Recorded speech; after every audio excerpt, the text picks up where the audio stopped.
Selamat siang rekan-rekan dan Ibu dosen pengampu, Ibu Rosita Cendrakasih. Kami dari Program Studi Ilmu Komunikasi Universitas Bina Sarana Informatika ingin mempresentasikan hasil analisis kelompok kami mengenai analisis etika komunikasi dan strategi public relation dalam klarifikasi kasus kehilangan tumbler di PT KAI Komuter Line.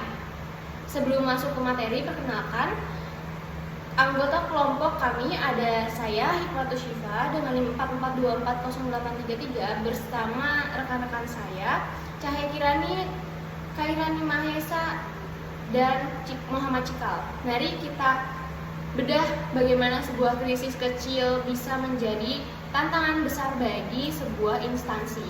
Di slide ini saya akan menjelaskan mengapa era digital menjadi tantangan utama bagi public relation saat ini. Saat ini, setiap penumpang adalah wartawan bagi dirinya sendiri dengan kekuatan media sosial.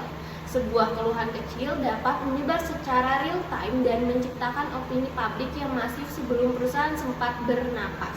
Disinilah peran PR diuji untuk menjadi jembatan kepercayaan atau bridge of trust di tengah derasnya arus informasi yang seringkali tidak terfilter. Mari kita lihat fakta kejadiannya. Kasus ini bermula dari barang yang tertinggal di rute Tanah Abang sampai Rangkas Bitung. Meskipun barang sudah diamankan oleh petugas lost and found, saat dikembalikan, tumbler milik penumpang dilaporkan hilang. Hal yang membuatnya meledak atau viral bukan hanya soal tumblernya, tetapi muncul diinformasikan bahwa petugas KAI dipecah secara sepihak. Sentimen negatif netizen pun memuncak, menuduh manajemen KAI tidak profesional. Inilah yang kita sebut krisis reputasi mendadak. Halo, saya Cahaya Kirani. Untuk menganalisis kasus ini, kami menggunakan landasan teori dari Kutlik, Center, dan Broom. PR bukan sekedar pengirim siaran pers, melainkan fungsi manajemen yang bertugas membangun hubungan harmonis.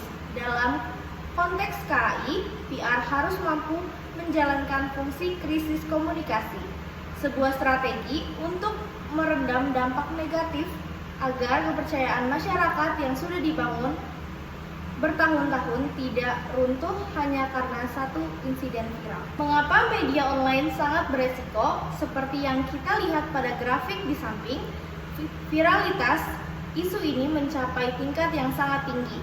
Sentimen negatif pun mencapai 80% karena netizen merasa iba kepada petugas yang diisukan dipecat.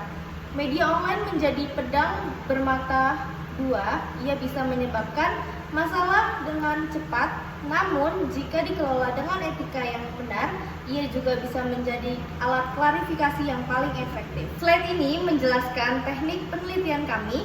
Kami menggunakan metode yang kuat, yaitu kualitatif deskriptif dengan pendekatan studi kasus.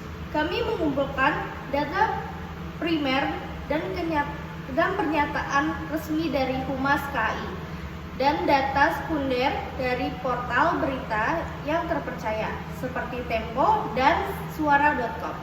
Kami membedah setiap cuitan dan juga komentar dari netizen untuk memahami bagaimana strategi PR KAI bekerja di lapangan digital. Halo, saya Kairani Mahesa.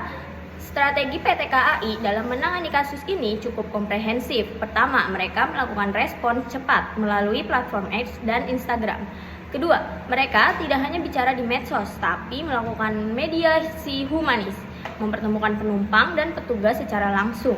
Dan yang paling krusial, mereka memberikan bantahan tegas mengenai isu pemecatan guna melindungi hak-hak internal karyawan mereka. Dari sisi etika profesi, KAI telah memenuhi 3 prinsip utama. Pertama, kejujuran. Mereka mengakui adanya investigasi. Kedua, transparansi. Mereka menjelaskan prosedur lost and found secara terbuka agar masyarakat paham aturan mainnya.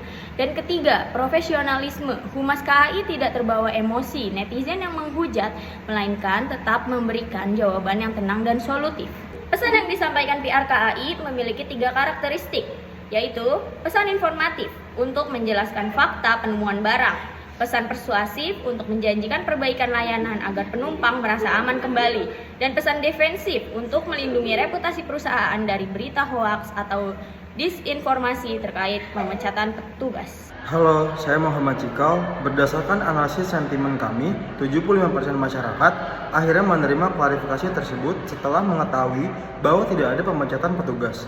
Meskipun 25% lainnya masih memberikan kritik terkait sistem keamanan, langkah KAI dinilai sangat efektif untuk meredam konflik yang lebih besar. Klarifikasi ini berhasil menggeser fokus netizen dari kemarahan menjadi pemahaman. Tentu, perjalanan tidak mudah. Kendala utama yang dihadapi Humas KAI adalah kecepatan viralitas yang tidak terkendali. Opini publik sudah terbentuk sebelum data lengkap terkumpul. Selain itu, emosi netizen yang sangat tinggi dan banyaknya akun-akun anonim yang menyebarkan informasi menjadi tantangan berat bagi tim PR dalam mengendalikan narasi di ruang digital. Sebagai penutup, kesimpulan dari analisis kami adalah bahwa kejujuran dan kecepatan respon adalah mata uang paling berharga dalam PR digital.